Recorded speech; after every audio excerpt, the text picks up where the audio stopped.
இன்றைய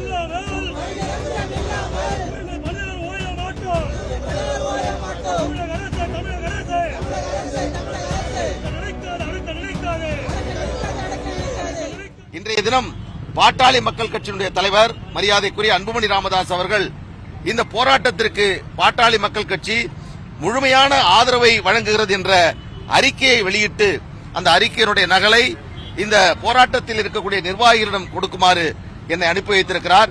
இந்த போராட்டத்திற்கு பாட்டாளி மக்கள் கட்சி முழு ஆதரவை தருகிறது.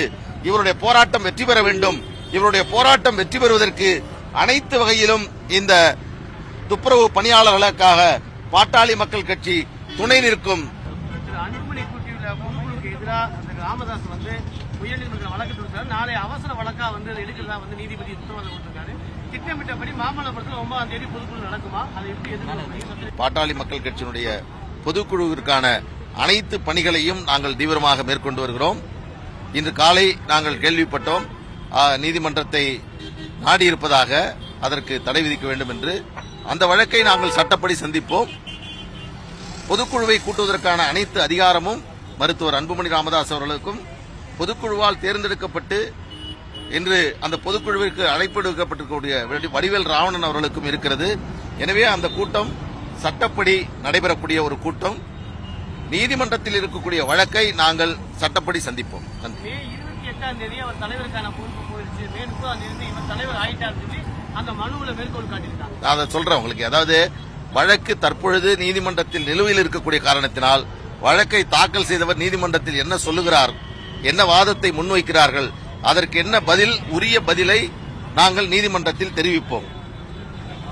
பாட்டாளி மக்கள் கட்சியினுடைய கொள்கை சட்ட விதிகள் பைலா மிக தெளிவாக இருக்கிறது. அதில் இருக்கக்கூடிய சாரம்சம் என்ன, அது எதை சுட்டிக்காட்டுகிறது என்பதெல்லாம் நாங்கள் நீதிமன்றத்தில் தெளிவாக எடுத்துச் சொல்வோம். நல்ல கல்வி, நல்ல எம்பி கொடுத்தேன், மத்திய அமைச்சரா பார்த்தேன், வியர்வையில உருவான அந்த பாமகவை கிளையில உட்கார்ந்துட்டே வெட்டிக்கிட்டு இருக்காரு அன்புமணி அப்படின்னு விமர்சனம் வைக்கிறார். இல்ல, அவரே மரியாதைக்குரிய மருத்துவர் ஐயா அவர்கள் எங்களை எல்லாம் உருவாக்கியவர், பாட்டாளி மக்கள் கட்சியை வழிநடத்தியவர், ஒடுக்கப்பட்ட தாழ்த்தப்பட்ட பிற்படுத்தப்பட்ட மக்களுடைய கோரிக்கைகளுக்காக தொடர்ந்து போராடி வந்தவர். அவர் பல்வேறு செய்திகளை சொல்லி வருகிறார். எங்களுக்கு வழிகாட்டியாக இருந்து கொண்டிருப்பவர் மருத்துவர் ஐயா அவர்கள் மீது என்றைக்கும் எங்களுக்கு எந்த ஒரு சிறு அவருடைய புகழுக்கு, அவருடைய நற்பெயருக்கு எந்த விதத்திலும் கலங்க வந்துவிடக்கூடாது என்று நினைக்கக்கூடியவர்கள். எனவே அவர் மருத்துவர், அவர் நிறுவனர், எங்கள் தந்தை ஸ்தானத்தில் இருப்பவர், அவர் பல்வேறு செய்திகளை சொல்வார். எனவே அவருக்கு நான் பதில் சொல்வது என்பது பொருத்தமாக இருக்காது. ஆனால் அதே வேளையில் இதுபோன்ற இப்போது இருக்கக்கூடிய இந்த பிரச்சனைகள் எல்லாம் எளிதில் சுமூகமாக தீரும் என்ற நம்பிக்கை எங்களுக்கு இருக்கிறது. எனவே இதுபோன்ற சட்ட பிரச்சனைகள் வருகின்ற பொழுது ஒரு வழக்கறிஞராக நீதிமன்றத்தில் உண்மை நிலை என்ன, பாட்டாளி மக்கள் கட்சியுடைய சட்டப்பூர்வமான நிலை என்ன என்பதை சொல்ல வேண்டிய இடத்தில் இருக்கக்கூடிய காரணத்தினால் அதை நீதிமன்றத்தில் உரிய நேரத்தில் நாங்கள் தெரிவிப்போம். ஐயா ஐயா என்ற அழைப்பை என்னை ராமதாஸ் என்று பெயர் சொல்லி வைத்தவர் திரு அன்புமணி சொல்லி விமர்சனம் வைத்தார். நானும் இப்ப பார்த்தேன், அது எனக்கு ரொம்ப மிக மிக வருத்தமாக இருந்தது.